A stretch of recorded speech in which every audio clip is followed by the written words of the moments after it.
तो दो हमारे पास प्रबल तर्क है। कई तर्क देते हैं, जन्मते बच्चे को अगर गूंगी धायों से पालन कराया जाए तो बोल नहीं सकते हैं, भेड़ियों के साथ रखा जाए तो मनुष्य की तरह व्यवहार नहीं कर सकते। इस तर्क को आर्य समाज के सभी सज्जन जानते हैं, इसलिए इसको दोहराने की बहुत आवश्यकता नहीं।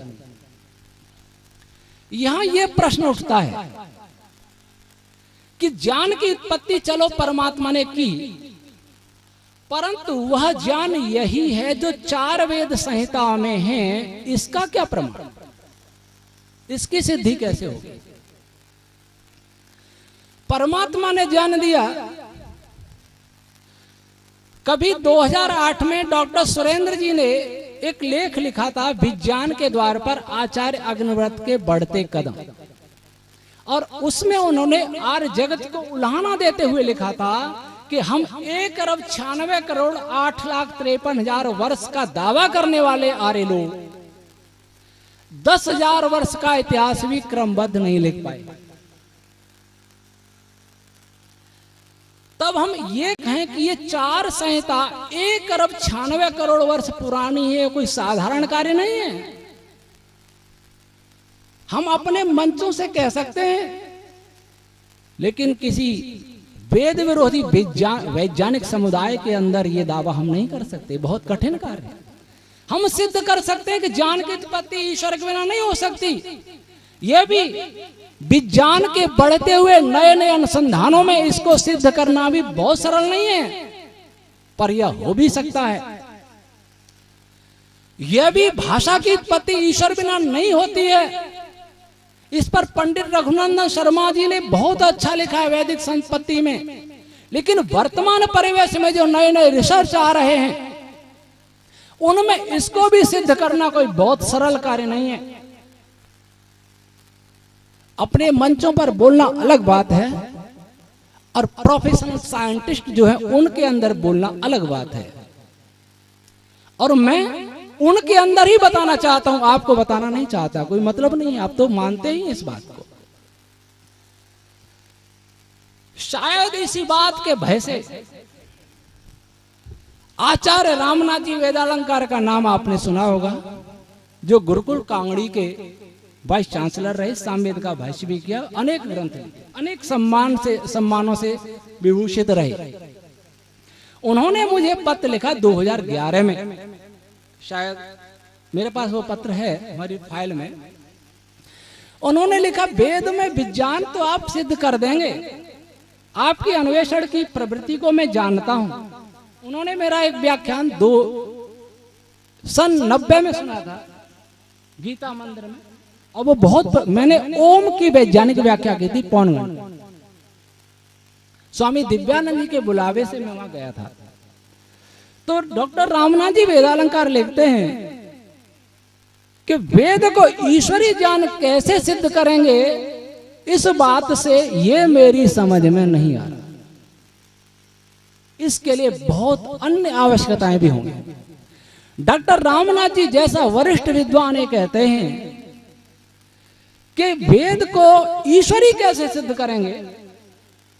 सर्व ज्ञान में सिद्ध करने से यह भी माना जा सकता है कि वेद ऋषियों की रचना है, और हमारे ऋषि हमारे वैज्ञानिक वर्तमान वैज्ञानिकों से आगे थे। यह सिद्ध हो सकता है। लेकिन इसकी सिद्धि से ये 4 संहिताएं हैं, यही वेद है। ऋषि दयानंद का दावा है। ऋषि दयानंद ही ऐसे हुए इस भारत भूमि पर जिन्होंने संहिताओं को वेद कहा।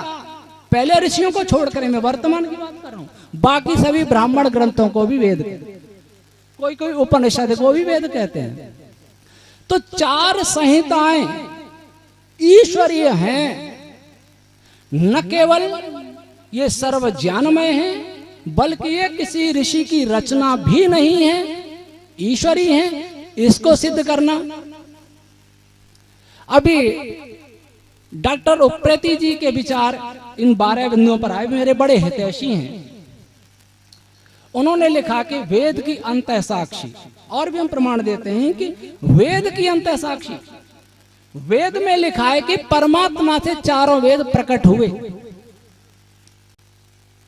इसलिए भी वेद ईश्वरी है। मैं कह दूं कि कोई मुसलमान यदि कुरान की अंत साक्षी ला के देते, कुरान खुदाई पुस्तक है, तब क्या हम उसको खुदाई पुस्तक मानेंगे?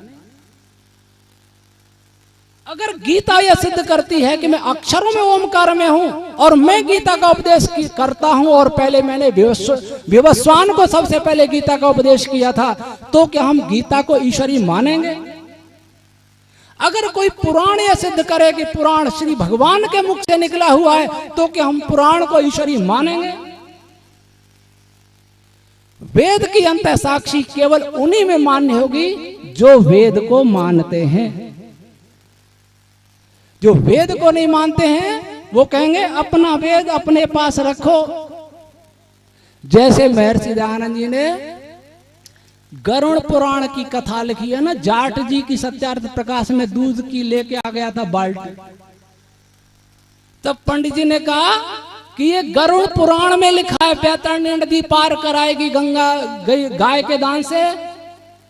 उस चौधरी ने कहा था कि ये पुराण तुम्हारे पूर्वजों ने गरुड़ पुराण तुम्हारे जीविका के लिए बनाए, और यही बात कोई वैज्ञानिक हमसे कहेगा तब हम क्या उत्तर देंगे? इसलिए वैज्ञानिकों के सामने वेद की अंत साक्षी प्रस्तुत करने का कोई महत्व नहीं है। मुसलमानों के सामने, ईसाइयों के सामने, कम्युनिस्ट नास्तिकों के सामने वेद की अंत साक्षी कोई मायने नहीं रखती। अगर हम कहें भगवान मनु ने कहा है, महर्षि कणाद ने कहा है, महर्षि पतंजलि ने कहा है, महर्षि जैमिनी ने कहा है, महर्षि दयानंद जी ने कहा है, इसका भी उनके लिए कोई मूल्य नहीं। इनका साक्ष्य आर्य समाजियों को बताते रहें या हिंदुओं को बताते रहें, जो सनातन धर्मी कहते उनको सुनाते रहें, लेकिन अन्य के लिए इसकी कोई प्रमाण नहीं। आज न केवल नास्तिक बल्कि हमारी स्वयं की संतति, चाहे वो अपने को आर्य समाजी कहते हों चाहे सनातनी कहते हों, उनकी संतान भी वेदों में इसलिए श्रद्धा नहीं रखती क्योंकि उन्हें अंत साक्षी प्रमाण रूप में स्वीकार नहीं है। उन्हें ऋषियों की वाणी प्रमाण रूप में स्वीकार नहीं है। तो इस परिस्थिति में मैं ये नहीं कहता कि ये कसौटियां उचित नहीं है, ये कसौटियां महत्वपूर्ण हैं, ये मैं आगे सिद्ध करूंगा। अभी आपको लगेगा कि मैं इनका खंडन कर रहा हूं, परंतु मैं ये कहना चाहता हूं कि हमारे सामने प्रतिपक्षी किस विचार का है, उस विचार को देख करके हम अपने विचार रखना चाहिए। मैं पहले भी लेख लिखता था, बहुत मेरे लेख निकलते थे खंडन समीक्षात्मक, तो मेरा विचार होता था आक्रामक, बचाव भी करो और आक्रामक मुद्रा में भी। मैं केवल बचाव की मुद्रा में विश्वास नहीं करता। किसी युद्ध में कोई बचाव की मुद्रा में रहेगा वो कभी जीत नहीं सकता। बचाव और आक्रामक, तो इसलिए मैं इन कसौटियों को बिल्कुल छोड़,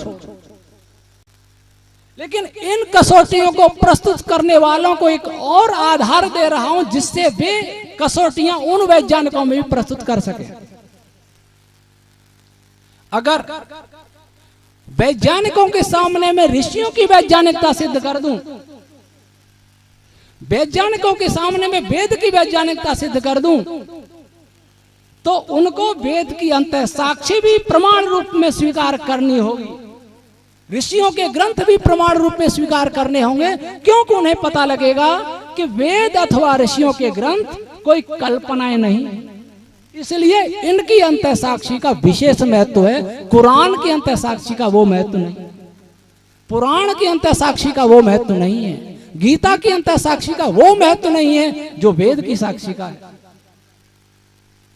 तो सर्व जाने में था हमारे इस अपौरुषीय सिद्ध करने का एक बहुत बड़ा आधार बनेगा। मैंने ऐतरेय के 20 अध्याय अब तक पूरा किया फाइनल, और उसमें मुझे 16 महीना लगा,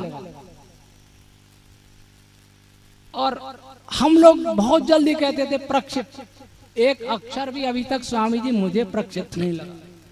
एक अक्षर भी। अब मैं उसके आधार पर ये बात कह रहा हूं। हमारे मोक्षराज जी भी कई बार गहराई में जाने के लिए कहते हैं, लेकिन मैं उतनी ही गहराई में जाऊंगा जितनी गहराई में जाना अभी आवश्यक और उचित है। सब कुछ अब अभी इसलिए नहीं कहूंगा कि मेरे साथ वैज्ञानिकों में भी विश्वासघात बहुत होता है।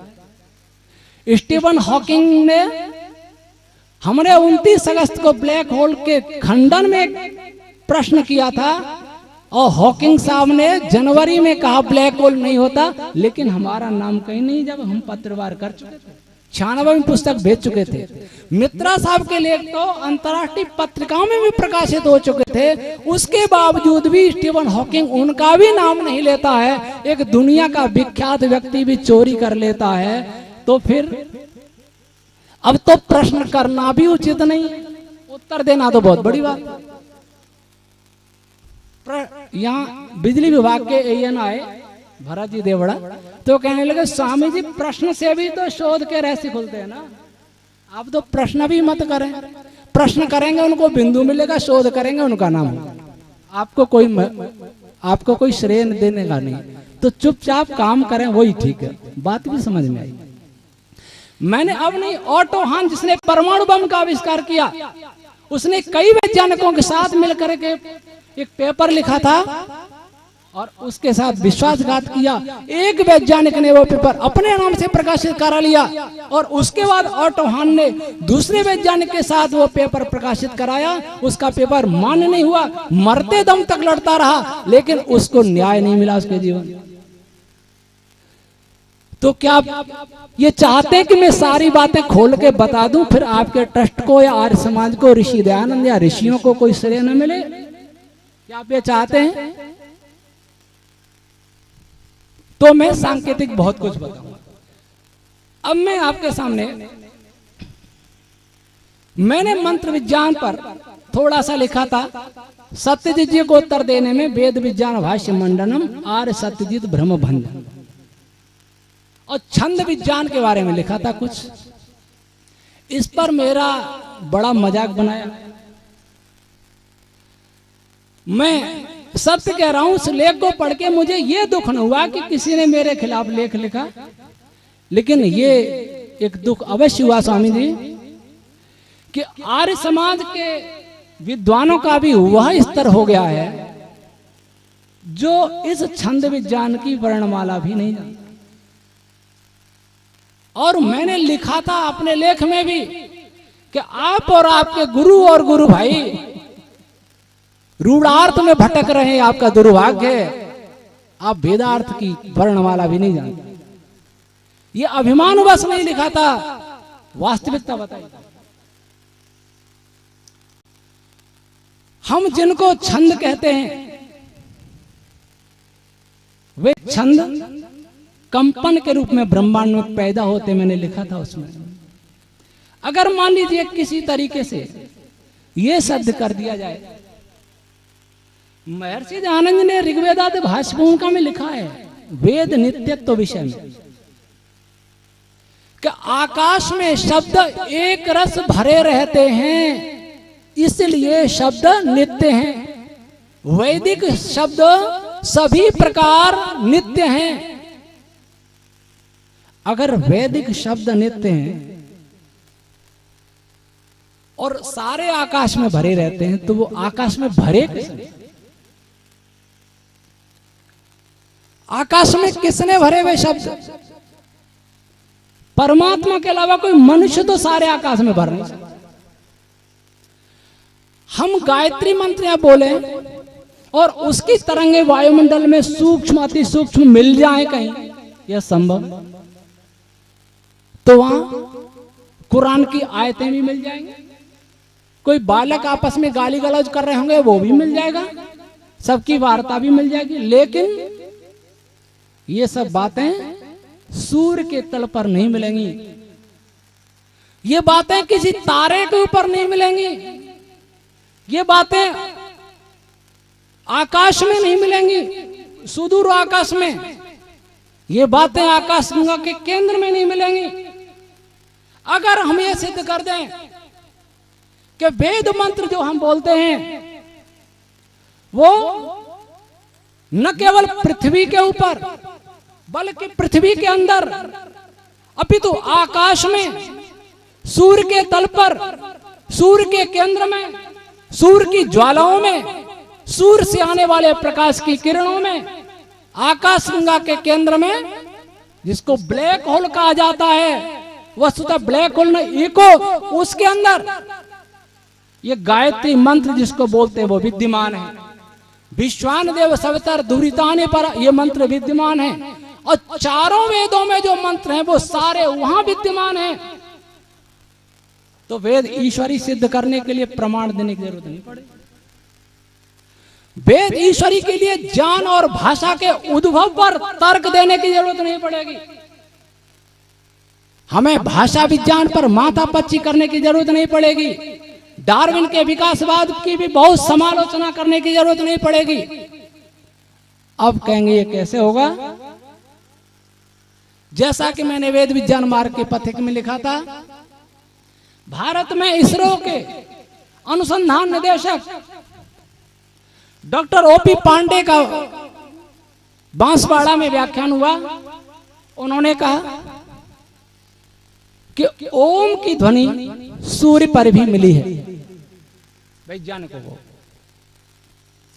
चलो, ओपी पांडे है, भारत का आदमी है, पांडे है, ब्राह्मण जन्मना है, कह दिया। लेकिन जब नासा के वैज्ञानिकों को आकाश में ओम की ध्वनि मिलती है तब वो तो हिंदू नहीं है, वो तो कोई वैदिक नहीं है। उन्होंने कैसे कहा? वो ओम की ध्वनि को खोज नहीं रहे होंगे, वो कोई और रिसर्च कर रहे होंगे और उस ध्वनि को उन्होंने 400 बार, ये हमारे राजा राम, इसने इंडिया न्यूज पर सुनकर के मुझे बताया, 400 बार उसको फिल्टर करके पता लगाया। कैसे फिल्टर करते पता नहीं, कभी चर्चा करूंगा वैज्ञानिकों से जाकर। उनको गॉड की ध्वनि तो नहीं मिली, उनको अल्लाह खुदा की तो ध्वनि नहीं मिली, ओम की ध्वनि कैसे मिली? जब ओम की ध्वनि मिली है, अभी उनको ओम की ध्वनि मात्र मिली है। हम ऐतरे में ये भी बता देंगे कि ओम की ध्वनि क्या कर रही है वह सूर्य के अंदर, स्पष्ट बता देंगे क्या कर रही है। हमारे शरीरों में ओम की ध्वनि क्या कर रही है, वो किस रूप की ध्वनि है?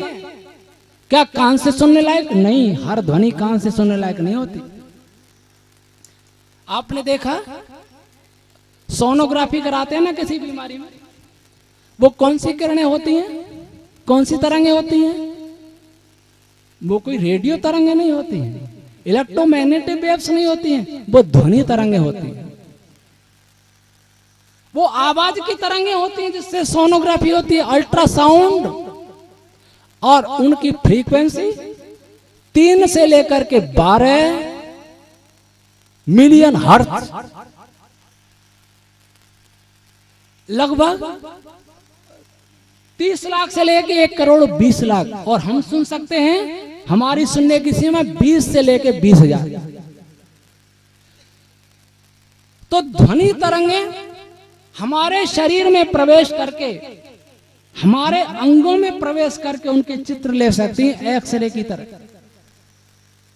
मैग्नेटिक तरंगे एमआरआई में आती हैं, उनकी तरह ध्वनि तरंगे भी अति तीव्र हो जाएंगी तो फोटो ले सकती हैं। तो वो ध्वनि तरंगे विद्युत चुम्बकीय तरंगों जैसा व्यवहार करने लगती हैं, लेकिन उस अल्ट्रासाउंड को हम सुन नहीं सकते। चमगादड़ उड़ती है, उससे ध्वनि तरंग पैदा होती है, हम सुन नहीं सकते।